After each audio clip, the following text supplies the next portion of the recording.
Overall मजमूई सूरत हाल को आप किस तरह देखते हैं, क्या फोरकास्ट कर रहे हैं आप? देखिए, जब भारत ने पाकिस्तान में स्ट्राइक की और मुख्तलिफ शहरों में मिसाइल फेंके, तो उसके बाद इंडियन मीडिया ये शोर मचा रहा था और उनका एक ऑफिशियल मौक़िफ़ भी सामने आ रहा था। और इनफैक्ट जो उनका मीडिया था वो अपनी सरकार ही क्या मौक़िफ़ बयान कर रहा था, और वो कह रहे थे कि जी देखिए, हमने तो पाकिस्तान में दहशतगर्दों के ठिकानों पर हमला कर दिया, हमने पहलगाम का बदला लिया है, हम जंग नहीं कर रहे हैं, हमने मिलिट्री इंस्टॉलेशन को निशाना नहीं बनाया, हम एस्केलेशन भी नहीं चाहते, हमने तो बस पहलगाम के जो दहशतगर्द थे उनको मार गिराया है और उनके ऊपर हमला किया। ये उनका मौक़िफ़ था। तो अगर उनका मौक़िफ़ ये था, तो फिर आज सवाल पैदा होता है कि उसके बाद ये अगर एस्केलेशन नहीं चाहते, जंग को बढ़ावा देना नहीं चाहते, तो ये दर्जनों की तादाद में ड्रोन्स किस लिए भेज रहे हैं? जहाँ एक तरफ तो ये सवाल उठता है, दूसरी तरफ वहाँ ये बात भी साबित होती है कि पाकिस्तान की जो अफवाज हैं वो अपनी बेहतरीन स्किल का मुजाहरा करते हुए अपनी पूरी ट्रेनिंग चौकस हैं हर तरह से। और हम देख रहे हैं कि पूरी नज़र रखे हुए हैं अपने बॉर्डर्स पर, अपनी फ़ज़ा पर, और कोई ऐसी चीज़ जो इसका ताल्लुक पाकिस्तान से नहीं है या पाकिस्तान में उसे नहीं होना चाहिए, उसे मार गिराया जा रहा है। तो रात भर ये खबरें चलती रहीं, गुजरांवाला में, लाहौर में, वाल्टन में, सिंध के कुछ इलाकों में, मुख्तलिफ जगहों पर ये इतलात आती रहीं कि धमाका हुआ है, आवाज़ें आई हैं। तो दरअसल अंदाज़ा बाद में ये हुआ कि वो अफवाज पाकिस्तान थी जो पाकिस्तान की सरहदों को महफूज बनाने के लिए चौकस थी, और हर तरफ उनकी निगाह थी, फ़ज़ा में वो नजरें गाड़े हुए थी, और कोई ऐसी चीज़ जो ड्रोन की शक्ल में पाकिस्तान में दाखिल हो रही थी उसको मार गिराया जाता था। तो ये भारत की जहरियत का एक और सबूत है। पाकिस्तान ने कल बड़े वाज़ेह अंदाज में ये कहा, प्राइम मिनिस्टर ने भी कहा, DGISPR ने अफवाज पाकिस्तान का मौक़िफ़ भी पेश किया।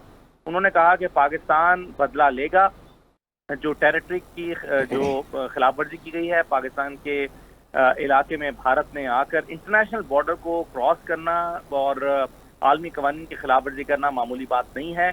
ये हिमाकत भारत ने की है, और भारत में कई लोग खुद सर पकड़ के बैठे हैं कि ये उसने क्यों कर दिया, कैसे कर दिया। लेकिन असदुल्ला, मुझे ये बताएं कि क्या इसके भी कोई रिपरकशंस भी होंगे जो भारत को भुगतने पड़ेंगे? इंटरनेशनल ह्यूमैनिटेरियन लॉ की खिलाफ वर्जी है, जिनेवा कन्वेंशन की खिलाफ वर्जी है, जिस तरह से ड्रोन्स के जरिए सिविलियन आबादी को निशाना बनाया गया है, तो क्या कुछ भुगतना भी पड़ेगा भारत को, या is it going to get a free pass like always?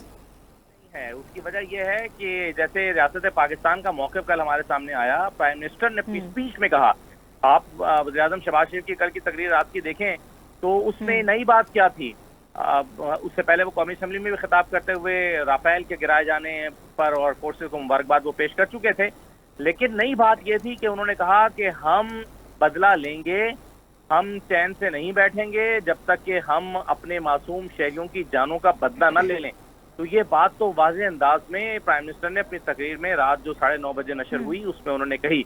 उसके फौरन बाद DGISPR ने भी ऐसी ही बातें कहीं, जिससे अंदाजा होता है कि टाइम का तयन और जगह का तयन और टारगेट का तयन हम अपने हिसाब से करेंगे, अपनी मर्जी से करेंगे। तो पाकिस्तान ने भारत को वाज़ेह तौर पर यह पैगाम दे भी दिया। रात भारत जाहिर है ये एक्सपेक्ट भी कर रहा था कि शायद पाकिस्तान की तरफ से कोई जवाबी कार्रवाई हो सकती है, भारत ये एक्सपेक्ट भी कर रहा था, और मेरा ख्याल है वो इसके लिए तैयार भी होगा। लेकिन जैसा कि कहा गया था पाकिस्तान की तरफ से कि हम उस वक्त मारेंगे जब उनके लिए गैर मुतवक्के होगा, और ऐसी जगह पर मारेंगे जहां पर वो तवक्को नहीं कर रहे होंगे। तो ये प्लान जो है वो पाकिस्तान की तरफ से हमारे सामने यानी अनाउंसमेंट हो चुकी है, और इसका ये हो नहीं सकता कि पाकिस्तान उसका जवाब ना दे।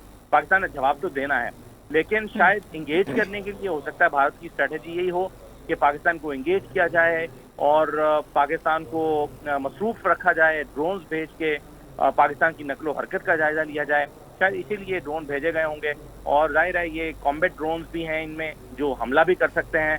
तो पाकिस्तान भी जो है वो अलर्ट रहा है सारी रात। तो मजबूरी तौर पर कशीदगी भी बरकरार है, बल्कि और इसमें कोई कमी नहीं हुई है, बल्कि खदशा ये है कि इसमें इजाफा हो सकता है। तो कशीदगी तो अभी बरकरार है। मजमूई तौर पर अगर हम देखें, फ्लाइट ऑपरेशंस का जुज़वी तौर पर बहाल होना, फिर बंद हो जाना, फिर जुज़वी तौर पर बहाल होना, ये इंडिकेट करता है कि पाकिस्तान इस वक्त हालत जंग में है। राइट। असदुल्ला, जिस तरह जिनेवा कन्वेंशन की खिलाफ वर्जी, इंटरनेशनल बॉर्डर की खिलाफ वर्जी, इस सब के बाद ओवरऑल सूरत हाल आपके सामने है, इस सब के बाद भारत की इंटरनेशल क्रेडिबिलिटी कहाँ स्टैंड करती है?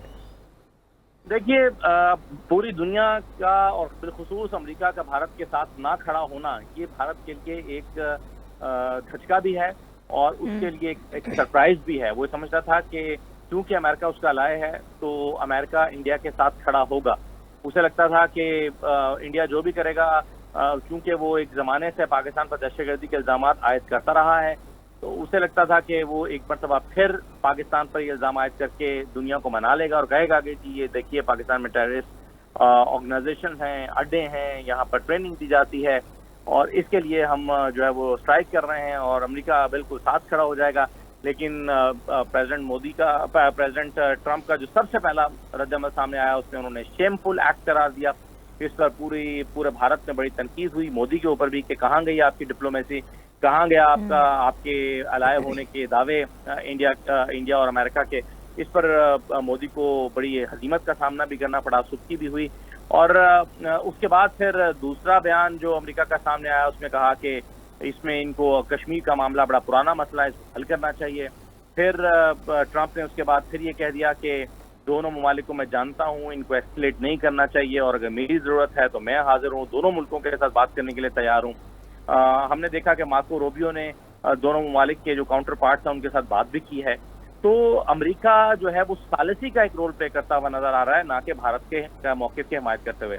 इसराइल के अलावा जो कि खुद जारे पसंद है, इसराइल जो खुद मासूमों को मारता है, उसके अलावा कोई भी दूसरा मुल्क भारत के साथ खड़ा होता हुआ नजर नहीं आ रहा और एक आलमी तन्हाई का शिकार नजर आता है। और फिर देखिए कौन हिमायत कर सकता है इन चीजों की जो भारत ने की हैं।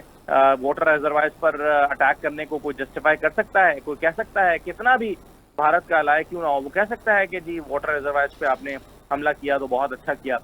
कोई भारत की हिमायत नहीं कर सकता। यानी एक तरफ आप देखिए कि इंडस वाटर ट्रीटी को हेल्ड एन अबायंस करके और उसके बाद फिर इन्होंने पानी के पाकिस्तान के जो ज़खायर हैं उसके ऊपर अटैक कर दिया। तो ये अटैक करने का जो ऑप्शन है वो तो फिर पाकिस्तान के पास भी मौजूद है। यानी पाकिस्तान का क्या बगयार्ड है, पाकिस्तान के मिसाइलों की रेंज से बाहर है, क्या पाकिस्तान वहां पर अटैक नहीं कर सकता? तो ये तो फिर जंग को बढ़ावा देने वाली बात है।